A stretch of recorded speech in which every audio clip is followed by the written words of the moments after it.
guddiga nabadaynta ee ka koobnaa madax dhaqameedka beelaha Ceelaf Weyn ayaa nabadayntii iyo go'aamadii xabad joojinta ee lagaga dhawaaqay degmada Ceelaf Weyn waxa ay gaadhsiiyeen deegaanka Dararweyne ee koonfurta degmada Ceelaf Weyn halkaasi oo ah goobihii ugu waaweyn ay ka dhacday colaadii deegaanada degmada Ceelaf Weyn muddada ka aloosnayd waxaana madax dhaqameedka nabadu shirar la qaateen dadweynaha deegaankaasi Dararweyne waxaana halkaasi ugu horreyn dadweynaha looga akhriyay go'aamadii xabad joojinta ee lagu soo afjaray colaadda degmada Ceelaf Weyn intaasi kadibna waxaa halkaasi ka hadlay boqor Cismaan oo Maxamuud Buurmadow Sultan Saleeman Cawil Dirir Chief Caaqil Ibrahim Ismaaciil Jaamac Chief Caaqil Maxamuud Nuux Maxamed iyo aqoon-yahanka iyo siyaasiyiinta labadaasi beelood oo dadweynaha ku booriyay inay nabad shuruud la'aan qaataan annagu horga ragayga halka marayay ee waayeelka iyo madax dhaqameedka iyo siyaasiyiinta iyo culimada iyo waxgaradka isugu jiray ilaahay hortii ballan baanu la soo galnay ballan ilaahay waxaanu la galnay inay ummadayaduna isugu kaayimid tahay inta xumina qabiil gaar tahay inta wanaagsan ee qabiil gaar ma tahay war intaas ma ahayd intaynu ilaahay kula soo ballanay horta waxaan idin sheegaynaa inta dhowr fal baa la isku dayay intiiba gacan biraanu wax kaga qabanay kamaanu bixin ilaahayna wuu nala qabtay istiraatiijiyadna waanu ka leenahayoo istiraatiijiyaddan waxaanu ka leenahay anigu hadda dadka wax ma oranayo iska badaaya ninkii wax dilaya ha dilo ninkii xumaan doonayaana ha sameeyo ballan ilaahay waxaan ugu qaadaynaa isaga iyo intiisa caa'iladiisa ah inay ku koobnaato inta qabashadiisa leh xukuumaddana wax nala qabto odhan mayne annagaa qabanayna waxaanu ku ballan qaadnay oo qoraalladeeda ku jirta cid waliba inay soo qabato dhibka waxa geysaa dhallinyaraa geysata oo bilowda marka hore kaa dhibka geysanaya ka hortaga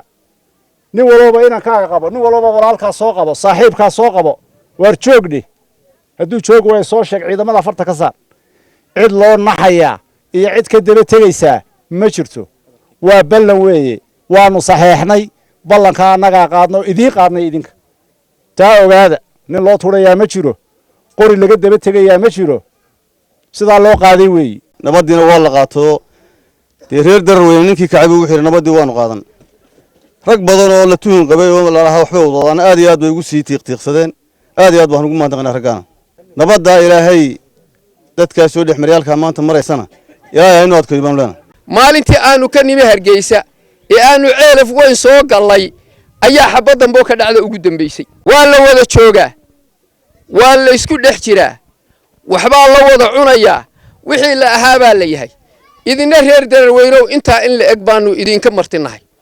maanta marka laga bilaabo Dararweynihii aynu niqiinay Dararweyne ha ku soo noqoto war ceebteeni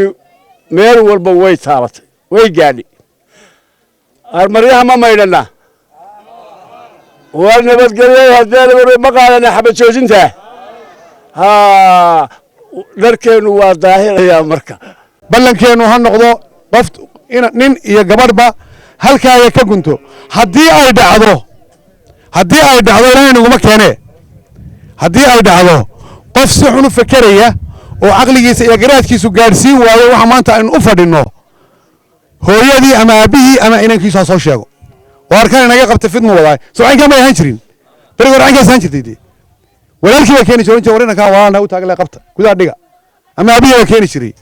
wartiya soo noqoto waxa iyaguna dhankooda halkaasi ka hadlay waayeelka waxgaradka iyo haweenka magaalada Dararweyne oo dhankooda soo dhaweeyay nabadayntan iyo xabad joojintan ay madax dhaqameedka beelahoodu wadaan taasi oo lagu soo afjaray colaadii muddada badan ka jirtay deegaamada degmada Ceelaf Weyn alxamdulillaah rabbil caalamiin waxaan iga farxad maanta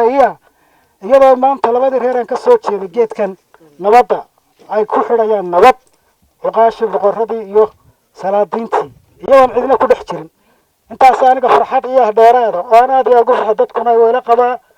anigoo ku hadlaya afka culimaa diinta Dararweyne bahda waxbarashada waayeelka reer Dararweyne oo aan qayb ka ahay dadka walaalaha ah ee dhibtu dhex dhacday ee aan kala dhex dhacday xabad joojinta hadda naloo keenay aad iyo aad baan u qaadanay waana soo dhaweynaya waana taageeraynaa haddaan reer Dararweyne marka nabadda waanu qaadanay saasaanu ku qaadanay insha Allah kan waa naafacsan waana ka shaqayn doonaa nabadda aad iyo aad ilaahay wuu nala qabanayaa aan ku dadaalo madax iyo manjo aan kaga shaqayno wassalaamu calaykum haddaanu nahay degmada Dararweyne nabadda aanu qaadanay iyo qodobadeeda aanu qaadanay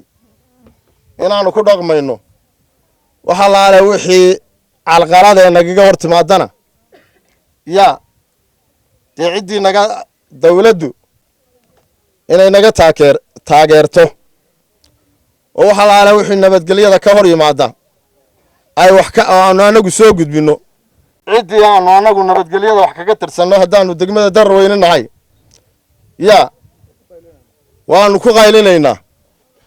anigu waxaan adkaynayaa hal kelmo oo aan leeyahay nin kasta oo inaga mid ha qaato kelmaddaas waxa weeye war hala sabro ninkii hore tegayaan la eegin ninka nool ha la eego ninka nool ha loo taliyo ninkii tegayaan la eegin nabaddaa waa qaadanay wixii dhintayna samir iyo iimaan wixii nool ah ilaahay naafaxa u geliyo taladaa maanta la soo jeediyey